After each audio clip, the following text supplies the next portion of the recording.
Grégoire, c'est à toi. Ok. Bon. Bonsoir à toutes, bonsoir à tous.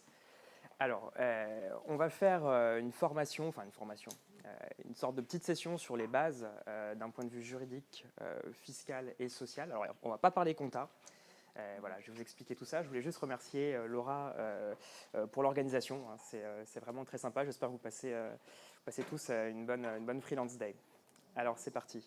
On ne parlera pas compta au sens comptable, numéro de compte, saisie comptable, etc. Je vous rassure tout de suite, ça ne vous intéresse pas et on ne va pas aborder ce sujet. Donc, le choix du statut juridique. Être freelance, c'est quoi? Être freelance, c'est avoir un statut, soit entrepreneur individuel, soit société. Tout ça, je vais le définir par la suite, mais c'est avoir une coquille qui permet d'effectuer déjà son travail et de facturer. On va aborder les différents statuts. On va distinguer deux choses. On va distinguer l'aspect fiscal et l'aspect social. Alors bien souvent, les entrepreneurs confondent le fiscal et le social, puisque pour eux, c'est de l'argent qui part à l'État.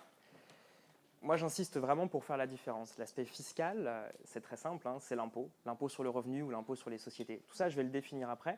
Ça rentre dans le budget de l'État. L'aspect social, c'est pour payer votre sécurité sociale et votre retraite. Et là, on parle de charges sociales. Il y a beaucoup d'auto-entrepreneurs ici, je crois. Oui, qui approchent les seuils, qui vont dépasser les seuils, qui se posent des questions en termes de charges sociales, etc. On va l'aborder. Et il y a l'aspect responsabilité du chef d'entreprise. Quand je crée une société, je suis en responsabilité limitée. C'est-à-dire, quoi qu'il advienne, je peux fermer ma structure et moi, personne physique, je suis protégé. Il n'ira jamais chercher mes biens personnels, sauf si je fais un abus de bien social ou des choses comme ça. Voilà, on va y venir. Ça va être la première partie. Je vais essayer d'être assez concis parce qu'on a un timing assez short. Et la deuxième partie, je vais vous montrer en détail notre outil, notre appli qu'on a développé et qui plaît bien aux freelances. Et c'est aussi pour ça qu'on est spécialisé envers les freelances, très simplement. Alors, deux grands statuts juridiques, soit une activité en nom propre, soit une activité en société. Ce que j'entends par société, une SARL ou une SAS, vous avez tous entendu parler de ces statuts-là. En nom propre, c'est moi, personne physique, qui représente mon activité. Il n'y a pas de distinction entre une personne morale et une personne physique. Donc on peut être auto-entrepreneur. C'est un statut en nom propre ultra simplifié, où on déclare seulement ses recettes. Donc il faut juste savoir faire des additions tous les trimestres à l'État. Et on paye 23 ou 22,9 ou 23,1% de charges sociales. Il n'y a pas forcément de risque, ça se montre très simplement. Si on n'encaisse rien, on ne paye pas de charges. Quand on dépasse le seuil de 32 900 €, quand on encaisse plus, on peut choisir le statut de l'entreprise individuelle. Là, on reste en nom propre, mais cette fois-ci, on n'est plus limité en termes de chiffre d'affaires. On peut réaliser le chiffre qu'on souhaite. Je vous montrerai après la fiscalité liée à ceci. Ça, c'est une activité en nom propre. L'opposé, c'est de créer une boîte, créer une société. Là, on gagne en légitimité, notamment en démarchage commercial sur certains projets. Deux grands types de sociétés qui regroupent, je dirais, 90% des créas. Ça va être la SARL et la SAS, ou alors l'EURL et la SASU. C'est la même chose. Hein. C'est simplement qu'il y a un associé en EURL et en SASU et plusieurs associés en SAS. Voilà, tout simplement. Alors, le statut fiscal. Là, c'est quelque chose qui est souvent confondu ou qui est mal compris par beaucoup de créateurs. Vous voyez le jaune là sur le rétro? Non, vous pouvez me dire non. Bon. Il y a deux grands statuts fiscaux, en fait, très simplement. Il y a un statut qui est sans optimisation possible et qui est, je dirais, facile à comprendre pour les entrepreneurs, c'est être à l'impôt sur le revenu. C'est le cas en entreprise individuelle. C'est le schéma le plus simple. Vous encaissez 100, vous dépensez 30, il reste 70, et bien ça, vous le déclarez à l'impôt sur le revenu. Les recettes, c'est le chiffre d'affaires. Les frais, c'est quoi? C'est une banque, un comptable, des frais de prospection. Je dirais tous les frais liés à votre activité. Et votre bénéfice, vous allez le déclarer à l'impôt sur le revenu, très simplement. Quand on est à l'impôt sur les sociétés, c'est un peu différent. Là, on a la possibilité de piloter, de choisir. Le bénéfice, il est incertain par nature. Est-ce que vous savez combien vous allez faire de bénéfices dans l'année? Non. Du coup, votre impôt sur le revenu en EI, il est incertain. Et vos charges sociales aussi sont incertaines d'ailleurs, parce que vous ne savez pas combien vous faites de bénéfices. L'impôt sur les sociétés, c'est un peu différent. Là, je fais toujours mon chiffre d'affaires avec mon activité. Je déduis toujours mes frais. Par contre, je me prends un salaire. Je me prends une rémunération ou salaire selon le statut juridique. Pour moi, c'est la même chose. C'est des virements du compte pro vers le compte perso. Ce salaire-là, je vais le déclarer à mon impôt sur le revenu. C'est ce que vous voyez dans le schéma qui est à votre droite. Donc, j'ai mon chiffre d'affaires, je déduis mes frais, je me prends un salaire. Ce salaire-là va générer des charges sociales. L'assiette de calcul des charges sociales, c'est le salaire quand on est en société. Qu'on soit en SARL ou en SAS, c'est quand on se prend un salaire qu'on paye des charges sociales. Et après, on va définir le statut social et les taux de charges sociales. C'est la partie un peu plus complexe, mais on va y arriver. Donc, j'encaisse 100, je dépense 30, je me prends un salaire, je paye mes charges sociales sur le salaire, il reste un bénéfice. C'est ce qu'on appelle le bénéfice avant impôt. L'État, il se prend une partie de ce montant-là. Il se prend l'impôt sur les sociétés, qui est de 15% jusqu'à 38 120 € de bénéfice, et qui est de 33% pour la partie supérieure. Là, je commence à sortir des taux, j'espère que je ne vous ai pas perdu. Un peu. Retenez qu'il y a un schéma ultra simple, qui est j'encaisse 100, je dépense 30, il reste 70, je paye mon IR dessus, et qui a un schéma un peu plus compliqué, où là, cette fois-ci, c'est mon salaire que je vais déclarer à l'impôt sur le revenu, et le bénéfice que je laisse dans la structure, je vais le déclarer à l'impôt sur les sociétés. Alors, on n'a que 50 minutes, donc sans trop rentrer dans les détails, le fait de choisir l'impôt sur les sociétés, ça vous permet de piloter, d'arbitrer entre se prendre du salaire ou laisser du bénéfice. En tout cas, vous avez des choix fiscaux que vous n'avez pas en entreprise individuelle. Donc, quand vous créez une SARL ou une SAS, vous avez des choix fiscaux, soit vous prendre du salaire, soit de laisser du bénéfice dans la structure. En EI, il n'y a pas de choix, c'est j'encaisse, moins mes frais, et je l'impose. Point. Donc là, on a vraiment quelque chose de différent. Je vais vous montrer un exemple. Je vais essayer de le simplifier au maximum pour vous expliquer les dividendes. Vous avez tous entendu parler des dividendes, peut-être? C'est le bénéfice après impôt. Le bénéfice après impôt, vous décidez de le récupérer à titre perso, c'est ce qu'on appelle des dividendes. Là, j'ai un petit schéma que je vais vous montrer. Ouais. Du coup, en EI, elle est la rémunération? Il n'y a pas de notion de rémunération en EI, c'est une super question. C'est juste, j'encaisse, moins mes frais, et ça fait un bénéfice. Voilà. Il n'y a pas de notion de salaire. En fait, mon pseudo-salaire, ce sera mon bénéfice, moins les impôts sur le revenu et les charges, en gros. Ouais, c'est un peu ça, Okay. exactement. C'est un régime qui est très simple à mettre en place, qui est très simple à fermer. Quand le projet il est court terme, ça peut être pertinent.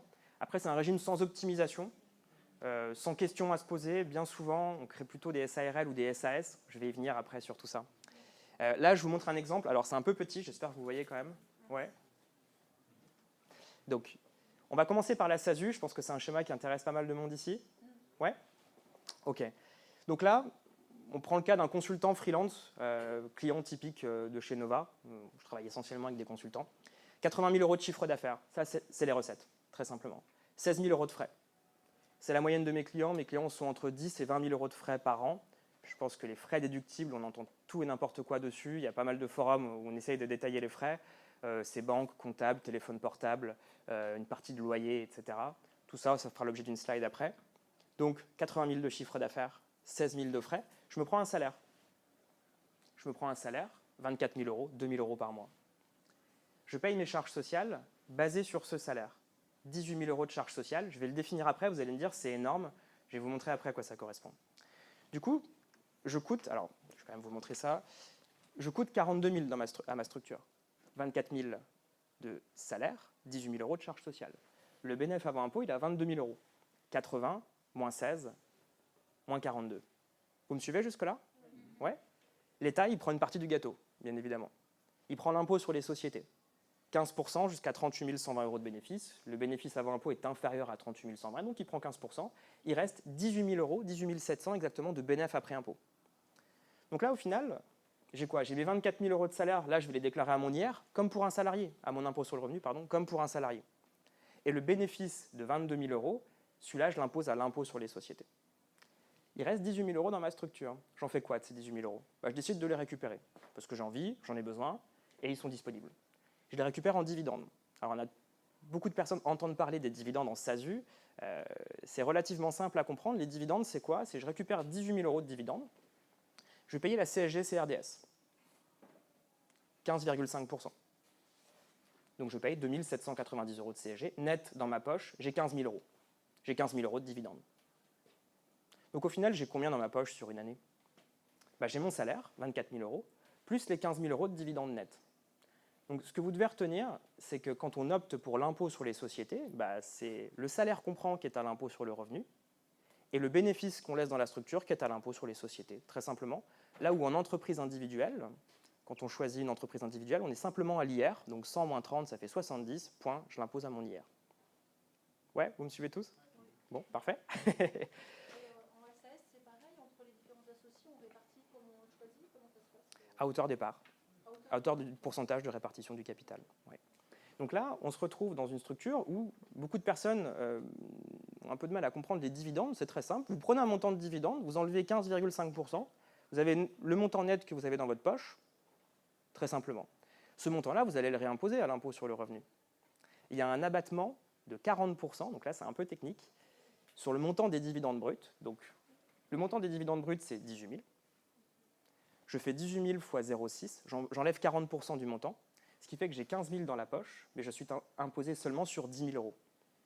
Pourquoi on enlève une partie des dividendes à l'imposition? Simplement parce que les dividendes, ils vont être imposés à l'impôt sur le revenu, mais ils ont déjà subi l'impôt sur les sociétés qui est au-dessus. Voilà.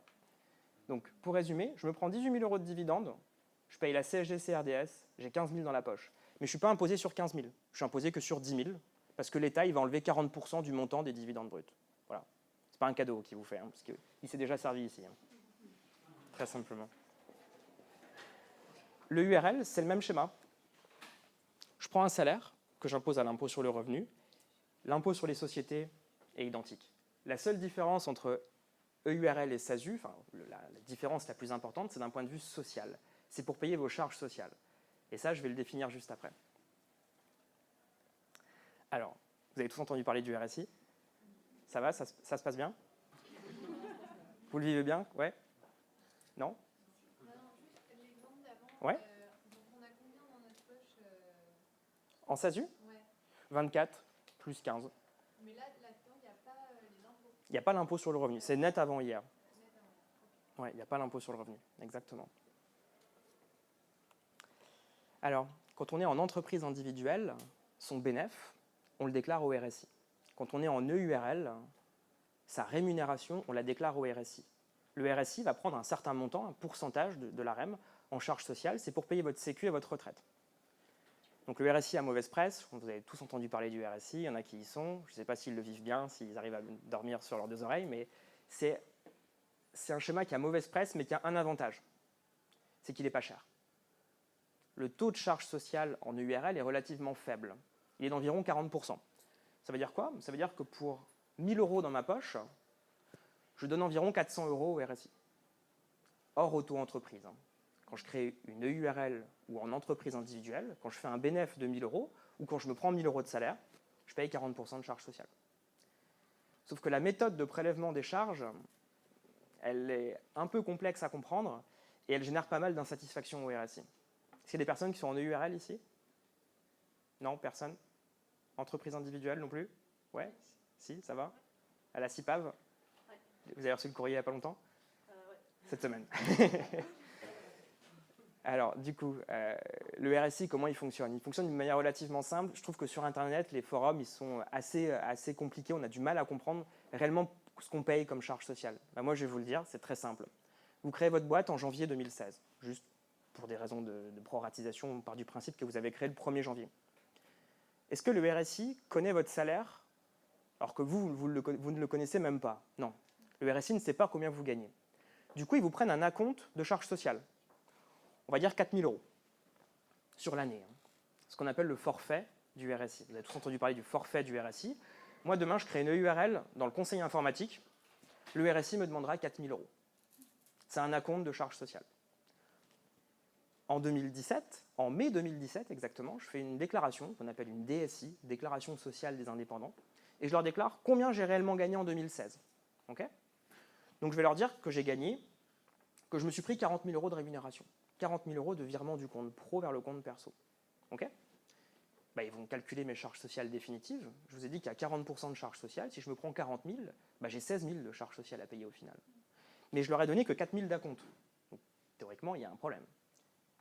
C'est ce qu'on appelle la régularisation de charges sociales. C'est-à-dire que le RSI, en fait, il fonctionne par un schéma où on paye un acompte en première année qui est assez faible. En mai N+1, je déclare combien réellement je me suis pris comme salaire. Et au second semestre, il me demande la différence. C'est-à-dire qu'en 2017, je vais devoir payer 12 000 euros, puisque j'ai 16 000 de charges sociales à payer, et que j'ai payé que 4 000 d'acompte. J'ai rarement vu un entrepreneur comprendre par lui-même ce qu'il payait au RSI. C'est-à-dire qu'en 2017, vous payez quoi au RSI? Bah, vous payez un acompte au titre de 2017 et la régule de 2016. Donc au final, vous ne savez pas ce que vous payez en 2017. Parce que le RSI va vous demander des montants, et vous n'arriverez pas à différencier ce qui concerne 2016 et ce qui concerne 2017. Nous, là-dessus, on a une approche assez simple. Quand vous prenez 1 000 euros dans votre poche, vous mettez 400 euros de côté. J'ai des clients qui ouvrent 2 comptes, qui ouvrent un deuxième compte bancaire en EURL. Le URL, ce n'est pas un statut à jeter. Hein. Beaucoup de SASU se créent, par effet de mode parfois, ou par pertinence. Hein. Mais le URL a un statut pas cher. 40% de charges sociales. En SASU, c'est 75%, on va y venir juste après. Donc, ce n'est pas un statut mauvais, mais il faut anticiper le RSI. Moi, mon conseil, j'ai des clients qui ouvrent 2 comptes bancaires. Quand ils se prennent 1 000 € sur leur compte perso, ils font en sorte d'avoir 400 € en plus sur leur compte professionnel pour anticiper leurs charges sociales. Ça veut dire quoi? Ça veut dire que le RSI leur demande 10 € aujourd'hui ou 390 € demain, ils s'en moquent en fait, parce qu'ils anticipent ces montants-là.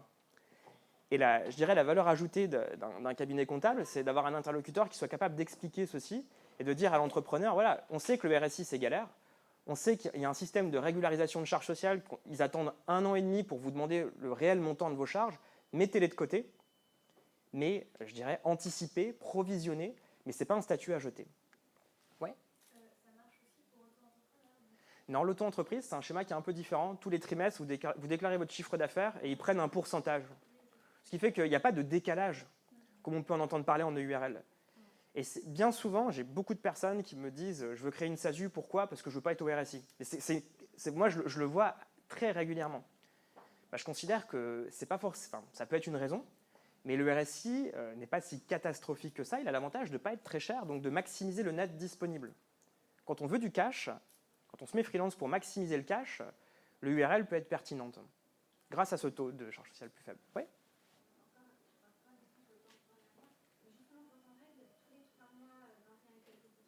Mmh.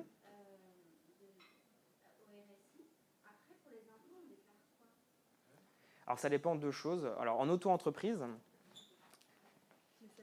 ouais, ça dépend de vos options. Alors en auto-entreprise, soit vous pouvez payer un tout petit peu plus tous les trimestres ou tous les mois, ce qu'on appelle le prélèvement libératoire, et ça vous libère de l'impôt sur le revenu, j'aime bien cette expression. Soit à la fin d'année, dans votre déclaration d'impôt, vous déclarez ce que vous avez gagné en auto-entreprise, et ils font ce qu'on appelle un abattement, qui est de 34%, un peu comme l'abattement sur les dividendes en fait. Ils enlèvent 34% de ce que vous avez gagné, et ils vous imposent donc sur 66% de ce que vous avez gagné. Non, en auto-entreprise, vous déclarez les recettes.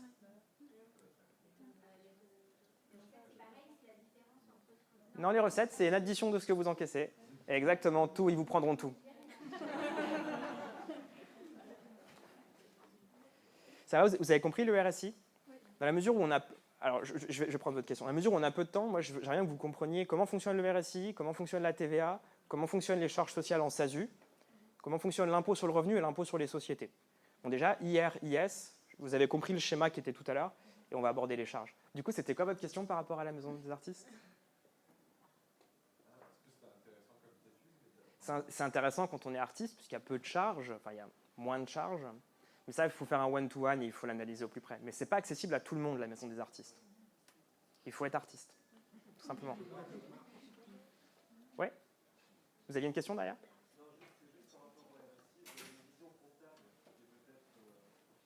Ouais?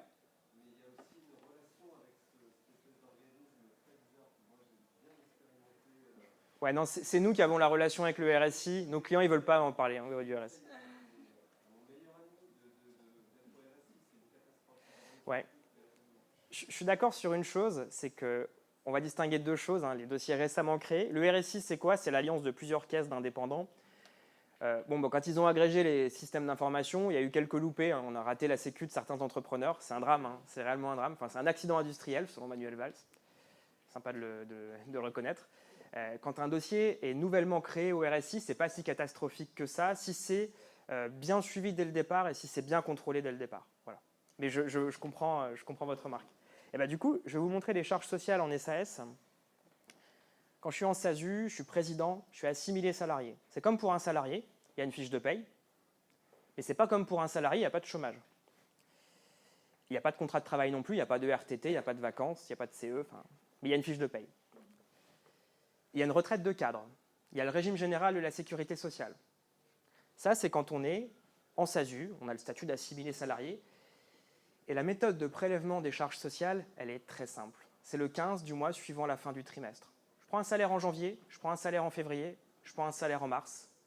Le 15 avril, je paye mes charges sociales. Avril, mai, juin, je ne prends pas de salaire. Le 15 juillet, je ne paye pas de charges sociales. Il n'y a pas ce système d'acompte et de régule qui pose tant de soucis au RSI. En SASU, les charges sociales, c'est très simple. Ça fonctionne bien. C'est tous les trimestres. Le salaire, il est variable en SASU. Vous pouvez prendre 1 000 € un mois, 10 000 € le mois d'après et rien pendant 8 mois. C'est tout à fait variable. Et ça fonctionne bien. C'est je dirais, un réel confort en termes de paiement et de simplicité des charges sociales, tout simplement. Jusque-là, vous me suivez? Ouais.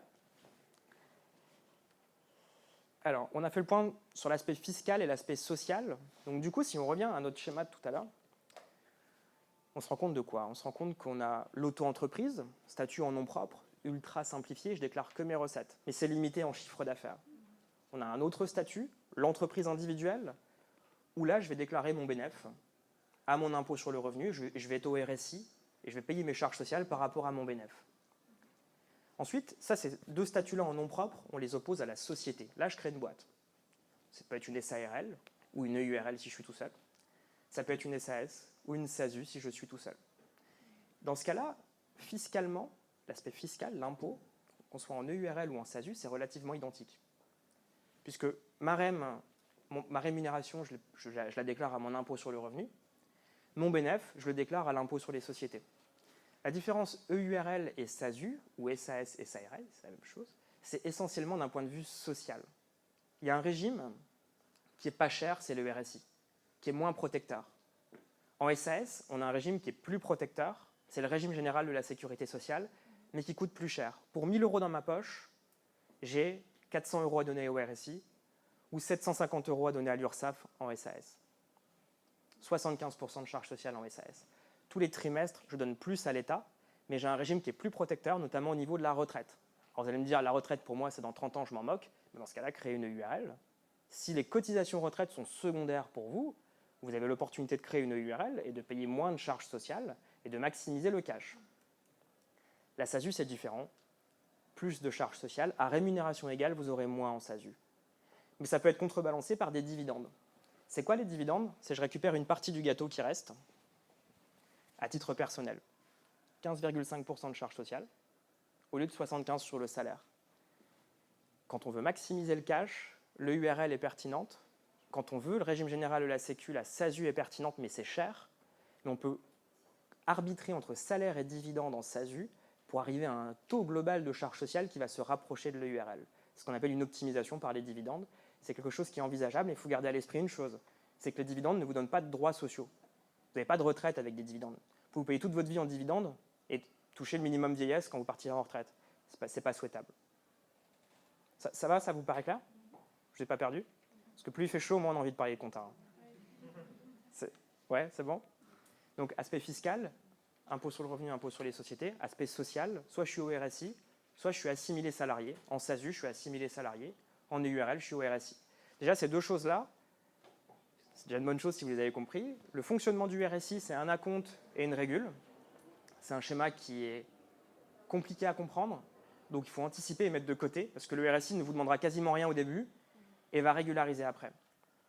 Et la SASU, c'est très simple. Le 15 du mois suivant la fin du trimestre. Le 15 avril, je paye mes charges pour janvier, février, mars. Voilà. On a vu l'aspect fiscal, l'aspect social. Les frais. Vous passez quoi en frais pour ceux qui sont en SASU? Tout. L'optimisation par les frais, ça consiste à passer le maximum de frais sur la société. Ça a une limite. Ça s'appelle la loi, très simplement. J'ai des exemples assez cocasses de clients qui essayent de passer tout et n'importe quoi en disant c'est pas grave, au pire, je me ferai contrôler. Non, c'est pas une bonne méthode. Soyez vigilants sur les frais. Après, il n'y a pas de liste de tout ce qui est déductible. Il y a deux conditions pour qu'une dépense elle soit déductible. Une condition de fond, que ce soit dans l'intérêt de l'entreprise. Condition de forme, il faut garder la facture. Après, moi j'ai des consultants qui font des interfaces pour des jeux vidéo, ils font des menus de jeux vidéo, c'est plutôt sympa comme job. Dans leurs frais, il n'y a que des consoles de jeux et de jeux vidéo. Voilà. Si demain vous faites ça, je ne suis pas sûr que ça passe.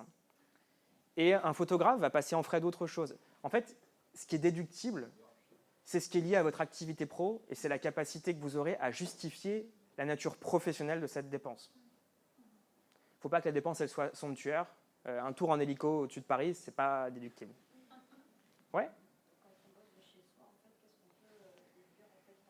Alors, On peut déduire un loyer et proratiser une partie des dépenses de charges de fonctionnement de l'appartement. Maintenant, la proratisation d'un loyer, elle est imposée sur le revenu. Ça veut dire quoi? Ça veut dire que ce que je déduis dans ma structure, je me verse un loyer, et vu que je touche un loyer, je déclare un loyer à mon impôt sur le revenu. Donc ce que je déduis d'un côté, je le réimpose de l'autre. Et pourtant, c'est intéressant de prendre un loyer. Pourquoi? Alors fiscalement, c'est plutôt neutre, puisque ce que je déduis d'un côté, je le réimpose de l'autre. Socialement, donc ça évite les charges sociales. Si vous prenez un salaire, si vous faites un virement du compte pro vers le compte perso, vous allez payer soit l'URSSAF, soit du RSI. Si vous prenez un loyer, ça reste un virement du compte pro vers le compte perso, ça reste un montant en euros, hein. Là, il n'y a pas de RSI. Donc fiscalement, c'est plutôt neutre. Socialement, c'est intéressant de prendre un loyer, puisque ça évite de payer des charges sociales sur le loyer. Voilà, très simplement. Les impôts nous disent qu'il faut faire preuve de mesure. Il n'y a pas de montant.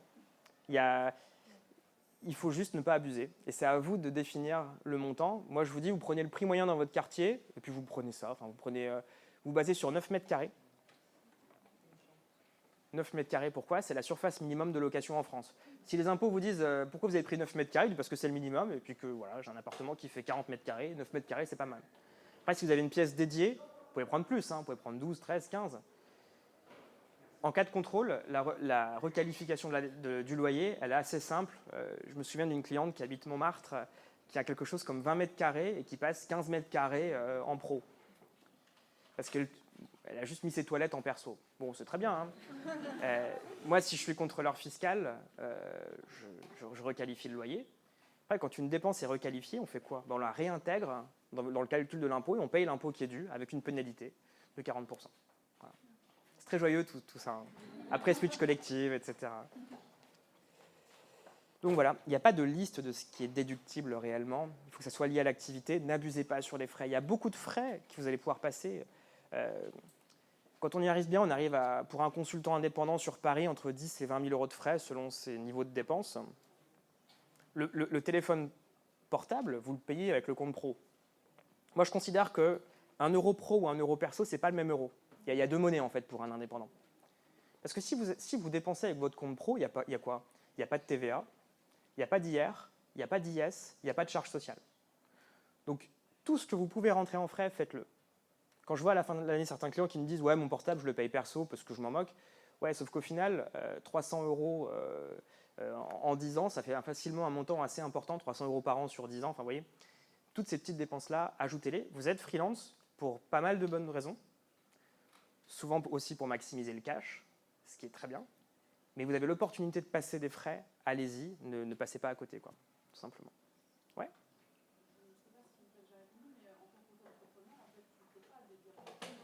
Alors ça, justement, c'est un mythe parce qu'on ne déduit pas de frais en auto-entreprise. OK, mais déduire des frais, c'est quoi? En entreprise individuelle, on déduit des frais. Donc j'encaisse 100, je dépense 30, il reste 70, je suis imposé sur 70. En auto-entreprise, il y a un abattement qui est de 34% à l'impôt sur le revenu. Donc j'encaisse 100 et je suis imposé sur 66. Donc on déduit 34 de frais fictifs. C'est-à-dire que ces frais n'existent pas, mais on n'est pas imposé sur tout ce qu'on gagne. Tu vois ou pas? Non.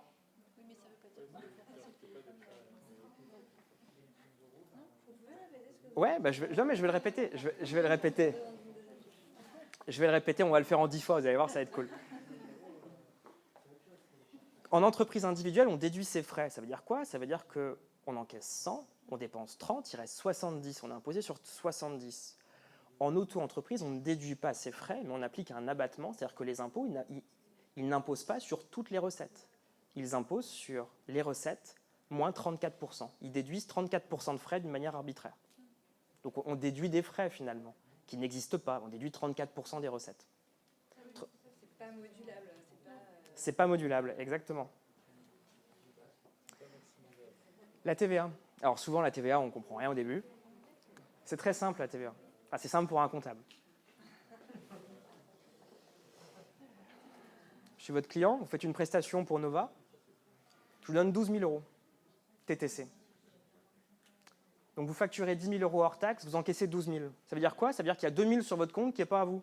C'est la TVA. Et bien l'État viendra prélever ce montant. Il viendra prélever le montant qui lui appartient, mais qui est sur votre compte. OK? Ça, c'est sur les recettes. C'est ce qu'on appelle la TVA collectée. Ensuite, vous changez votre PC, vous allez à la FNAC, et vous dépensez 1 200 € TTC. On dit toujours un professionnel récupère la TVA. Ça veut dire quoi? Ça veut dire qu'au final, les 200 € de TVA que vous avez dépensés, on va les déduire de ce que l'État devrait vous prélever. Donc vous encaissez 12 000, il y a 10 000 pour vous et 2 000 sur votre compte qui ne sont pas à vous. Vous dépensez 1 200, mais vous auriez dû dépenser que 1 000 parce qu'il y a 20% de TVA dedans. L'État prélève seulement 1 800, la différence entre la TVA qui est sur votre compte mais qui appartient à l'État et la TVA que vous avez dépensée mais que vous n'auriez pas dû dépenser. Les recettes, les dépenses, je prends le delta. Non? Là, je vous ai perdu définitivement. Ensuite, la gestion administrative. Alors, moi, mon conseil, c'est de dématérialiser. Pourquoi on est spécialisé freelance? Pour la simple et bonne raison, c'est qu'on a un cabinet plutôt jeune, plutôt geek. On a développé un outil, on est les premiers à l'avoir fait, il y a peut-être maintenant presque 10 ans. L'outil s'appelle Time, je vais vous montrer ça. Alors, hop, je reste un peu. On est connecté à votre banque. Ça fonctionne en EURL, en SASU, en entreprise individuelle. Tous les jours, on récupère les opérations bancaires de la veille. Ça, c'est une plateforme de gestion qui est plutôt sympa. Alors, les opérations bancaires du compte professionnel de nos clients. Okay. Donc ça, c'est un compte de test que je vais vous montrer. Ça fonctionne très bien. Alors là, la résolution sur le vidéo, elle est un peu ancienne, donc c'est un peu mangé ici, mais ça fonctionne très très bien, je vous rassure. Voici Time. Tous les jours, on récupère les opérations bancaires de la veille, donc tous les jours, on récupère la partie de gauche. Et ce qu'on demande à nos clients, c'est de commenter leur relevé bancaire, c'est de nous dire à quoi correspond l'opération. Et grâce à ça, nous, on peut effectuer toutes les déclarations de TVA et toute la comptabilité. Pour faire simple, dans un cabinet traditionnel, il faut amener ses pièces comptables ou envoyer les factures. Nous, on ne prend pas toutes les factures, on prend uniquement celles supérieures à 500 €. En moyenne, je prends entre 10 et 20 minutes par mois à mes clients. C'est très simple. Et donc là, on voit les opérations bancaires qui sont automatiquement reçues. On est connecté à la banque de nos clients. Donc voilà, on a simplement les opérations bancaires. Ici, il faut juste faire un commentaire. Il faut juste nous dire à quoi correspond l'opération. Il y a des mots-clés qui sont pré-remplis, c'est très simple. Et quand le montant est supérieur à 500 €, hop, ici, je peux faire... Alors, ça fonctionne sur une résolution un peu supérieure à 1982. Quand je clique sur le trombone ici, je peux ajouter une facture. Voilà, très simplement. Sur le vidéo, on est sur une vieille résolution, donc ça ne s'affiche pas, mais voilà. On a développé une appli mobile qui permet de prendre en photo les factures. Quand vous voulez me transmettre une facture, vous prenez une photo. C'est très simple, c'est très intuitif, et ça permet vraiment d'échanger de l'info très rapidement. Voilà comment on arrive à prendre seulement 10 minutes par mois à nos clients. Hop, l'appli iPhone, elle est là. Alors, vous ne la verrez pas d'ici, c'est comme Bankin, pour ceux qui connaissent Bankin. Voilà, c'est toutes les opérations bancaires qui s'affichent. Et on peut lier une facture. Je peux prendre une photo, je vais tous vous prendre en photo. Hop, vous allez être une facture. 224 €, ça va. En termes de coût, du coup, par rapport, enfin ça n'a peut-être rien à voir, mais par rapport à votre prestation comptable, en termes de coût, vous rajoutez donc l'utilisation de Time ou pas? Non, on n'a jamais facturé Time, en tout cas pas au sein de l'équipe Nova. Nous, l'équipe Nova, en fait, on s'en sert pour effectuer toutes vos déclarations comptables et fiscales. C'est très simple, c'est vraiment une valeur ajoutée pour nous et c'est aussi pour ça qu'on s'est spécialisé freelance. Alors moi, je bosse avec des freelances, majoritairement des créateurs, et majoritairement au sein de ces créateurs, des primo-créateurs. Donc on essaye d'être pédagogue, on ne parle pas compta aux clients, on ne vous dira jamais votre compte 455 est débiteur, parce que ça ne vous parle pas et vous vous en moquez. On vous dira plutôt, voilà vos frais, voilà vos impôts, voilà votre REM, comment faire en sorte de baisser un peu l'enveloppe globale. Voilà un peu sur la démarche. On peut faire des factures sur Time, c'est super simple. On clique sur facture, on fait une nouvelle facture. Hop, et là, on peut faire une facture. Donc, il y a vraiment un outil qui est très sympa. Je peux changer la couleur parce qu'elle était un peu moche. On peut importer son logo. Et donc, il y a toutes les mentions. Je ne sais pas si je peux dézoomer. Non.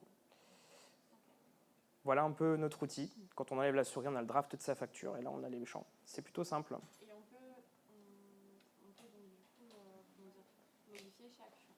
On peut modifier chaque champ. Et là, pour 224 €, j'ai pris là en photo tout à l'heure. Si je fais voir le justificatif, on est censé vous avoir, je pense. Il y a toujours un petit effet Microsoft, hein, ça peut bugger. Non, si, c'est bon. Voilà, et voilà simplement Time. C'est développé en interne, c'est vraiment une valeur ajoutée. Et donc au sein du cabinet Nova, moi je bosse beaucoup avec des créateurs. Pourquoi? Parce qu'on offre la création d'entreprise, que ce soit une URL ou une SASU. Alors tout à l'heure on disait ce qui est offert n'a pas de valeur. Nous on l'a facturé 590 € il y a 4 ans. C'est la même prestation, c'est les mêmes personnes. Après on propose le suivi comptable. Vous avez une question sur le coût. C'est aux alentours de 140 € hors taxe par mois. Mais derrière, ça reprend l'ensemble des besoins comptables et fiscaux, déclaration de TVA, bilan, etc.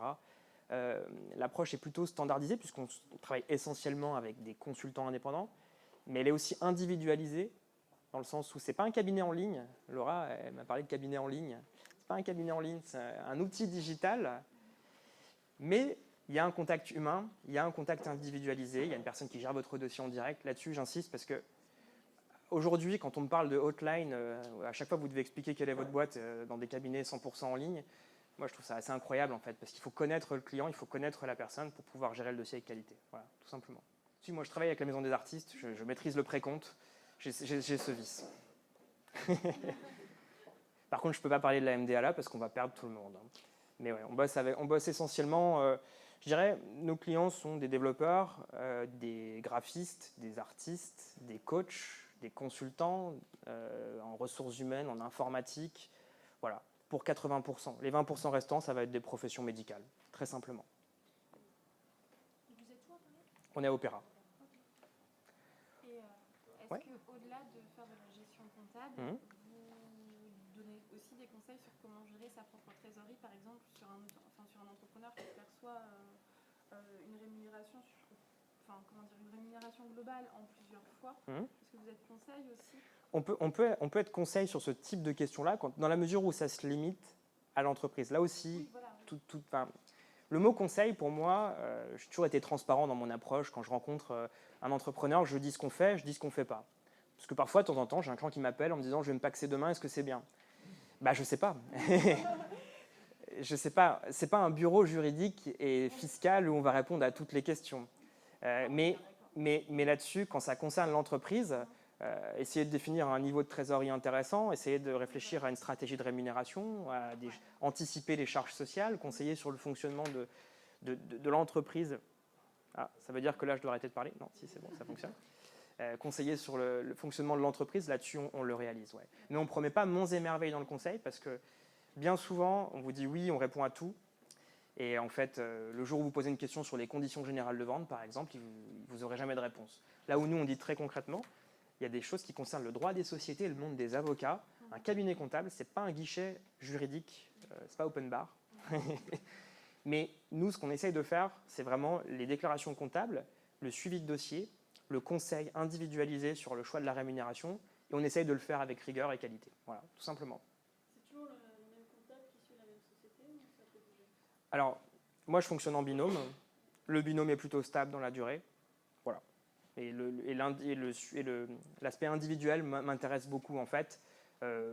Notamment, par exemple, avec Laura, que j'avais rencontré, avec qui j'avais essayé de prendre pas mal de connaissances sur son activité, son besoin. Très simplement. Ouais. Et vous gérez toute la France ou s'il y a quelqu'un dans le sud de la France qui vous contacte et qui est intéressé par votre projet? Alors, on a plusieurs cabinets partenaires en province. On est présent dans quelques villes de province. Voilà. Après, on n'est pas un groupe national, on n'est pas un mastodonte de la compta, on reste quand même une PME.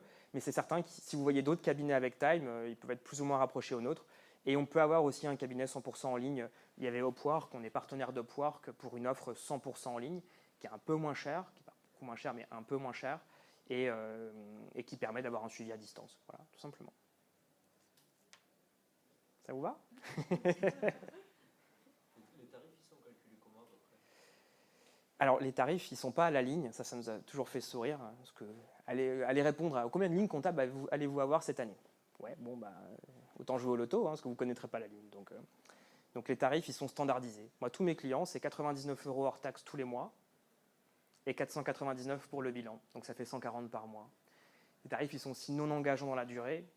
On s'inspire un peu de Free, etc. Enfin, dans notre approche, le client il reste parce qu'il est satisfait de Nova. Donc il y a un préavis de 10 jours et aucune notion d'engagement dans la durée, très simplement. Les 99 €, c'est avec Avec du conseil, Conseil, c'est avec du conseil. d'accord. Le cas le plus extrême que j'ai rencontré, c'est un cabinet comptable qui facturait un supplément quand on lui envoyait des mails dans le mois. C'est pas mal à l'étranger, pareil. Non, ça nous, on ne facture pas au mail. Ouais, voilà, ça existe vraiment. C'est 22 € par mois en plus si vous voulez qu'on vous dise bonjour. Et au revoir. Ah non, au revoir, c'est pas... Au revoir, c'est gratuit. Vous avez des profils de nomades, d'entrepreneurs qui sont pas mal aussi à l'étranger, avec comme base la France, mais Je commence à en avoir, j'ai des devs qui m'appellent de Thaïlande. C'est vrai, hein, mais je ne savais pas avant qu'ils partaient en Thaïlande. J'en ai quelques-uns, ça reste sujet à débat, ceci, en fait. un peu à l'aise avec ça ou... Moi, ça ne me pose pas de souci. Avec Time, on peut collaborer depuis la Thaïlande. Si vous avez une bonne connexion web, ça ne pose pas de souci. Mais la mode est de partir 3 mois, faire des projets, développer, enfin bosser pour des boîtes françaises, mais à l'étranger, dans un nouvel environnement. Voilà. C'est des choses qui sont tout à fait envisageables et la collaboration peut continuer. Bon. Merci à tout le monde.